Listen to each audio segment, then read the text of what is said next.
ಪಕ್ಷಕ್ಕೆ ಯಾಕೆ ಓಟ್ ಹಾಕಬೇಕು ಅಂತಂದ್ರೆ, ಕಾಂಗ್ರೆಸ್ ಪಕ್ಷ ನುಡಿದಂತೆ ನಡೆದಿರ್ತಕ್ಕಂಥ ಪಕ್ಷ.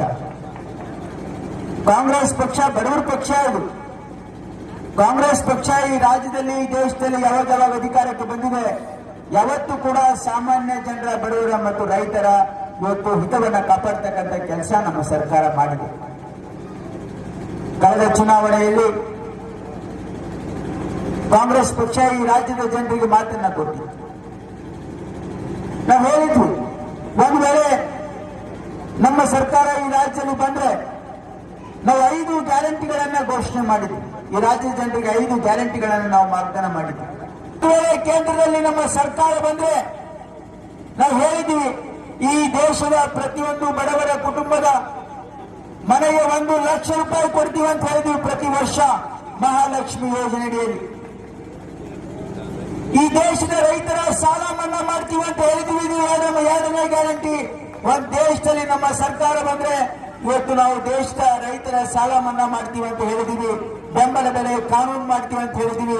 ಈ ದೇಶದ ಬೆನ್ನೆಲುಬಾಗಿರ್ತಕ್ಕಂಥ ರೈತನ ಭದ್ರತೆಯ ಕಾನೂನನ್ನ ಮಾಡ್ತೀವಿ ಅಂತ ಹೇಳಿದೀವಿ.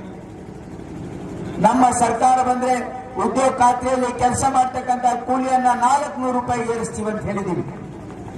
ಈ ದೇಶದಲ್ಲಿ ಯುವಕರು ಯಾರು ಡಿಗ್ರಿ ಡಿಪ್ಲೊಮಾ ಮಾಡಿ ಇವತ್ತು ನೌಕರಿ ಇದ್ದಾರೆ, ಅಲ್ದಾಡ್ತಾ ಇದ್ದಾರೆ, ಅವರಿಗೆ ಪ್ರತಿ ವರ್ಷ 1 ಲಕ್ಷ ರೂಪಾಯಿ ಅವ್ರಿಗೆ ಅಪ್ರೆಂಟಿಸ್ಶಿಪ್ ಜೊತೆಗೆ ಕೊಡ್ತೀವಿ ಅಂತ ಹೇಳಿದೀವಿ. ಈ ದೇಶದಲ್ಲಿ ಜಾತಿ ಗಣತಿ ಮಾಡಿ ಯಾರು ಎಷ್ಟು ಸಂಖ್ಯೆಯಲ್ಲಿದ್ದಾರೆ ಅವರಿಗೆ ಸಾಮಾಜಿಕ ನ್ಯಾಯ ಕೊಡ್ತೀವಿ ಅಂತಕ್ಕಂಥ ಮಾತನ್ನ ಈ 5 ಗ್ಯಾರಂಟಿಗಳನ್ನ ನಾವು ಘೋಷಣೆ ಮಾಡಿದ್ದೀವಿ. ಇವತ್ತು ಉಮೇಶ್ ಜಾಧವ್ 1 ನಯಾ ಪೈಸಾ ಕೆಲಸ ಇವತ್ತು ಕಲಬುರಗಿ ಜಿಲ್ಲೆಯಲ್ಲಿ ಮಾಡಿಲ್ಲ.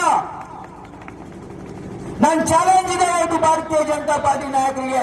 12 ವರ್ಷ ರಾಜ್ಯದಲ್ಲಿ ನಿಮ್ಮ ಸರ್ಕಾರ ಇತ್ತು, 10 ವರ್ಷ ನಿಮ್ಮ ಕೇಂದ್ರದಲ್ಲಿ ಸರ್ಕಾರ ಇತ್ತು, 5 ವರ್ಷ ಇಲ್ಲಿ MP ಇದ್ರು ಉಮೇಶ್ ಜಾಧವ್.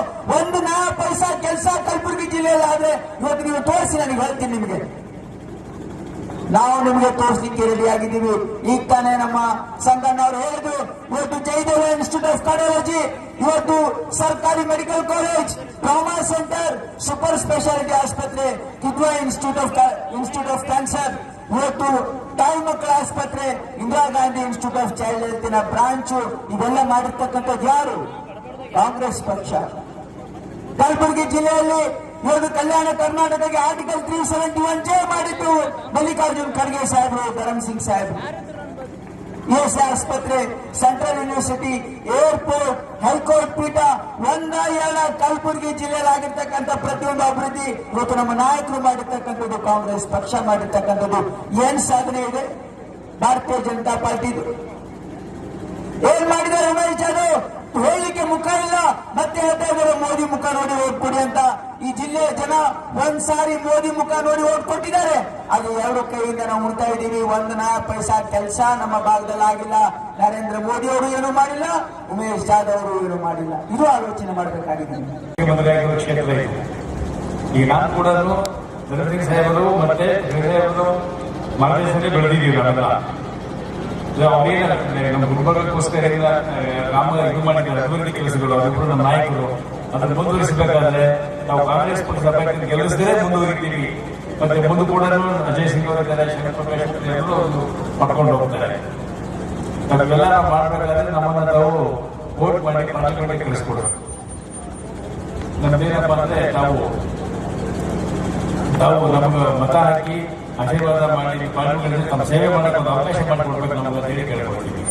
ನಾವು ಪ್ರತಿಯೊಂದು ಧರ್ಮಕ್ಕೆ ಗೌರವ ಕೊಡ್ತೀವಿ, ಆದ್ರೆ ಧರ್ಮ ನಡುವೆ ಅವ್ರು ರಾಜಕೀಯ ಮಾಡ್ತಾರ. ಅವರು ಇವತ್ತು ಆಜಾನ್ ಇರ್ತಕ್ಕಂಥ ಎಷ್ಟೊಂದು ವರ್ಷ ಪುರಾತನ ಕಾಲದಲ್ಲಿ ಇರ್ತಕ್ಕಂಥ ಆಜಾನ್, ಹಿಲಾಲ್ ಕಟ್, ಹಿಜಾಬ್, ಮುಸ್ಲಿಂ ಅವರಿಗೆ ಅವಕಾಶ ಮಾಡ್ಕೊಡ್ತಕ್ಕಂಥ ಧರ್ಮದ ನಡುವೆ ಜಗಳ ಹಚ್ಚಿ ಚುನಾವಣೆ ಗೆಲ್ಲಬೇಕು.